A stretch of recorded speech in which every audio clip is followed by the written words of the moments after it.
పవిత్ర ఆశ్వయుజ మాసంలో దసరా నవరాత్రులను పురస్కరించుకుని అక్టోబర్ 2 నుంచి నవంబర్ 3వ తారీఖు వరకు శ్రీమతి శ్రీ స్రవంతి గారి ఆధ్వర్యంలో ఆశ్వయుజ మాసం నెల రోజుల పాటు దేవి ఆరాధనలు శతచండి మహాయాగం శ్రీనివాస విద్య నెల రోజుల పాటు జరిగే ఈ శక్తి ఆరాధనలో మీరు పాలుపంచుకోండి, అమ్మవారి అనుగ్రహాన్ని పొందండి.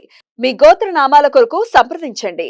నమస్తే, నేను మీ కుప్ప పద్మిని. ఇన్నాళ్ళు మీ సపోర్ట్ ని నాకు అందిస్తూ మీ ప్రేమని నాకు అందిస్తున్న ప్రతి ఒక్కరికి కృతజ్ఞతలు. ఇప్పుడు చూడబోతున్న ఈ వీడియో కూడా ఖచ్చితంగా మీకు ఉపయోగపడుతుంది. లైక్, షేర్ అండ్ సబ్స్క్రైబ్ చేసి మీ ఇష్టాన్ని అలాగే మీ సపోర్ట్ ని నాకు అందించండి. అలాగే ఈ వీడియో పట్ల మీ అభిప్రాయాన్ని కమెంట్ సెక్షన్ లో కమెంట్ చేసి నాకు తెలియజేయండి. నమస్తే, వెల్కమ్ టు అవర్ ఛానల్. నేను పద్మిని. ప్రస్తుతం పాటు ప్రముఖ ఆధ్యాత్మికవేత్త, వాస్తు జ్యోతిష పండితులు, హస్త సాముద్రిక నిపుణులు వైవిఎస్ఎస్ గిరిరావు గారు మనతో పాటు ఉన్నారు. మాట్లాడదాం. నమస్కారం అండి. ఏడుపులు అనేది సర్వసాధారణంగా ఫేస్ చేస్తూనే ఉంటారు. బిజినెస్ లో ఎదిగిపోతుంటే ఏడుపులు, ఇళ్ళు కట్టుకుంటే ఏడుపులు, పిల్లలకి సంబంధాలు వచ్చి పెళ్ళిళ్ళు అయిపోతే ఏడుపులు, చదువుకుంటే ఇవాళ మార్నింగ్ ఒక కాల్ విన్నాను. అబ్బాయి చాలా బాగా చదివే అబ్బాయి అట, మరి పేపర్లో పడిపోయేంత రేంజ్ లో అబ్బాయి చదువుతాడు. అంత చదువుతున్నాడు అంటే సంతోషపడాలి, కానీ ఇంకా చుట్టాలు అనేవాళ్ళు రాబంధువుల్లా తయారయ్యి డెఫినెట్ గా ఏడుస్తూనే ఉంటారు. వాడు ఎంత బాగా పైకి వచ్చేసాడు అని. ఇంకా అప్పటి నుంచి డౌన్ ఫాల్ చూస్తున్నారు.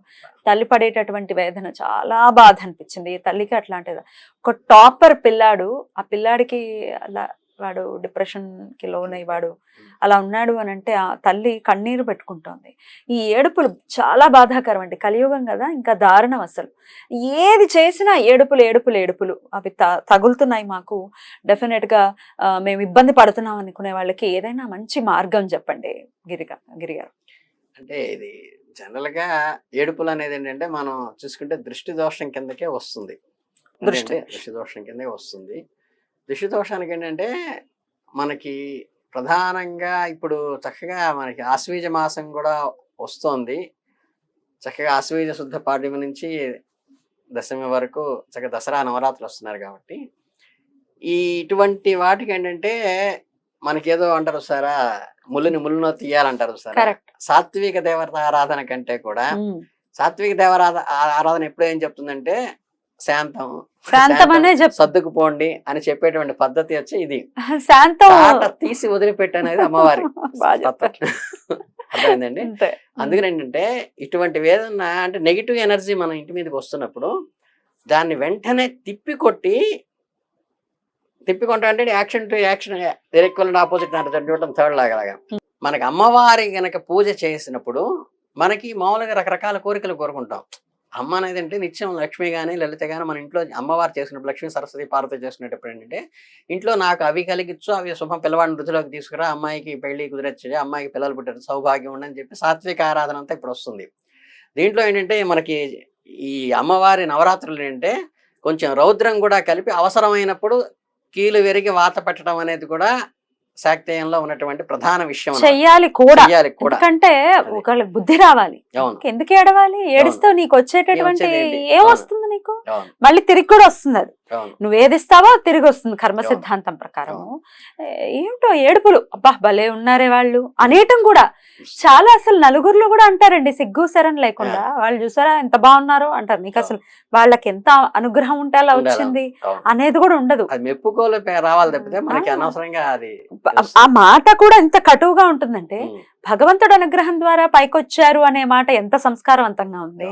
అబ్బో భలే చేసేస్తున్నారే. కొంతమంది అయితే ఇంకా ఘోరం, ఏజ్ వచ్చేస్తుంది. నేను చెవులారా విన్న సందర్భాలు, ఏం చేసి పైకి వస్తున్నారో అన్నవాళ్ళు ఉంటారు. అంటే ఎంత కుసంస్కారం, ఎంత నీచమైన బ్రాటప్ ఉంటే అలాంటి మాటలు వస్తాయో మనం అర్థం చేసుకోవచ్చు కదా.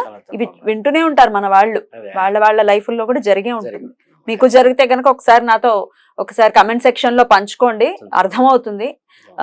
అంటే ఎస్ మాకు కూడా ఇలాంటివి నేను విన్నాను, లేకపోతే మాకు ఇలాంటివి జరిగేవని తెలిస్తే ఇంకొంచెం బెటర్ గా ఏమైనా రెమెడీస్ ని చెప్పేటటువంటి ప్రయత్నం నేను కూడా చేస్తాను. చెప్పండి. ఇందులో ప్రధానంగా ఏంటంటే మనం అమ్మవారి అర్చన చేసుకుంటూ అమ్మవారి దగ్గర ఏంటంటే మనం ఇవన్నీ కొన్ని తాంత్రికంలోకి వస్తాయి. ఇప్పుడు మన వేపమండ ఉంటుంది కదా, అవునండి, వేపమండని అమ్మవారి దగ్గర పూజకి పెట్టి మామూలుగా మీరు ఉప్పు తీయటం అందరు చూసుంటారు. అవునండి. మిరపకాయలు తీయటం చూసుంటారు, దిష్టి తీయటం. అలాగే ఈ దేవి నవరాత్రుల్లో గనక అమ్మవారి దగ్గర గనక వేప మండలు పెట్టుకుని మనం ఆ వేప మండతో గనక కూర్చోబెట్టి దిష్టి తీసి పడేస్తే కూడా ఏంటంటే ఈ వ్యతిరేకమైన శక్తులు ఏవైతే ఉంటాయో అవన్నీ రిటర్న్ అవుతాయి. రెండోది ఏంటంటే ఇంట్లో కూడా మనకి సుభిక్షంగా ఉండాలంటే మనకి పూర్వం ఆచారంలో ఉంది, మరి ఇప్పుడు ఎందుకు పాటించట్లో తెలియదు కానీ ఈ సాంబ్రాణి పొగలాగా గుగ్గిలం ఉంటుంది.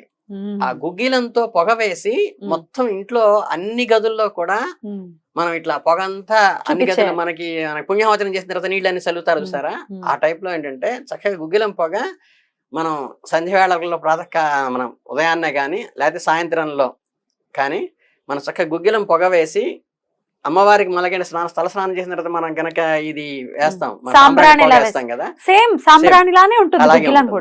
అలాగేంటంటే అమ్మవారికి ముందు చూపించేసి ఏంటంటే తర్వాత ఆవిడ శక్తిని తీసుకెళ్లి ప్రతి గదిలోకి మామూలుగా దేవుడి దగ్గర హారతి ఇవ్వటం కాకుండా ఈ ధూపాన్ని అమ్మవారికి చూపించిన తర్వాత ఈ అందులో కొంత శక్తి వస్తుంది, దృష్టి అమ్మ శక్తి పడినప్పుడు అది ప్రతి గదిలోకి తీసుకెళ్లి ప్రతి గదిలో కూడా ధూపాన్ని మనం వేసినప్పుడు అంటే ఈ దోషాలు ఏవైతే ఉన్నాయో దృష్టి దోషాలు లాంటివి కానీ బయట ఇవన్నీ కానీ అంటే అవి పూర్తిగా తొలగిపోతాయి.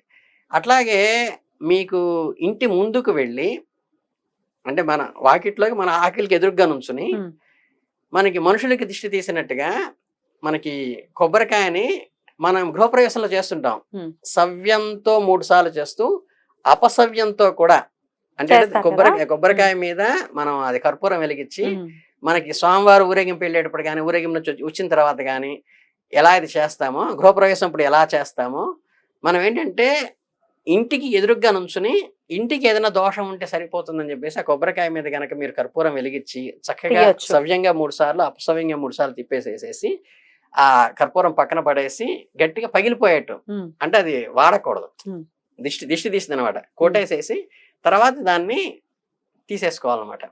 అవి తీసుకున్న తర్వాత ఇంట్లోకి వెళ్ళి కాళ్ళు కడుక్కుని నమస్కారం పెట్టుకుంటే ఏంటంటే ఇంటికి ఉన్న దోషాలు పోతాయి.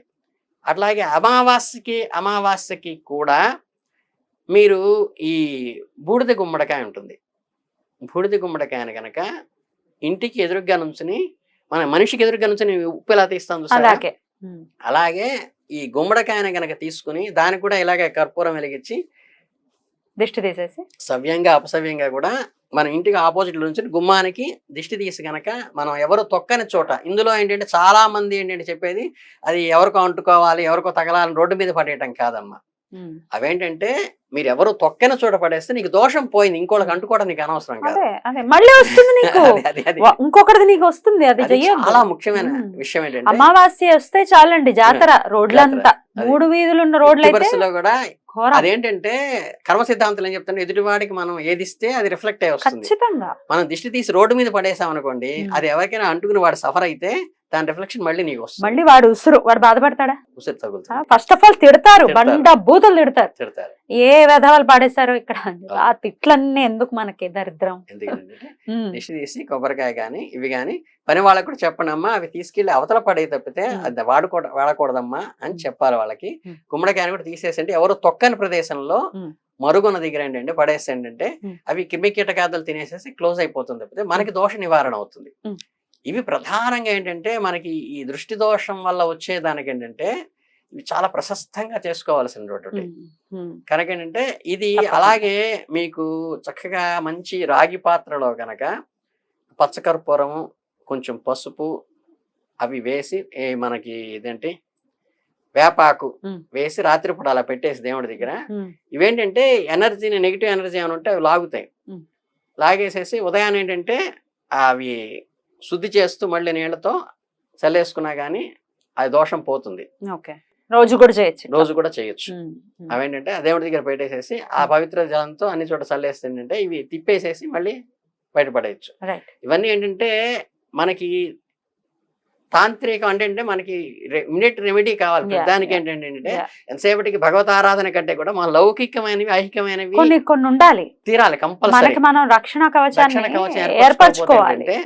ప్రతి వాళ్ళు మనకి లేకపోతే అమ్మవారి దగ్గర పెట్టినటువంటి జలం అద్భుతంగా పనిచేస్తుంది వ్యాపారం.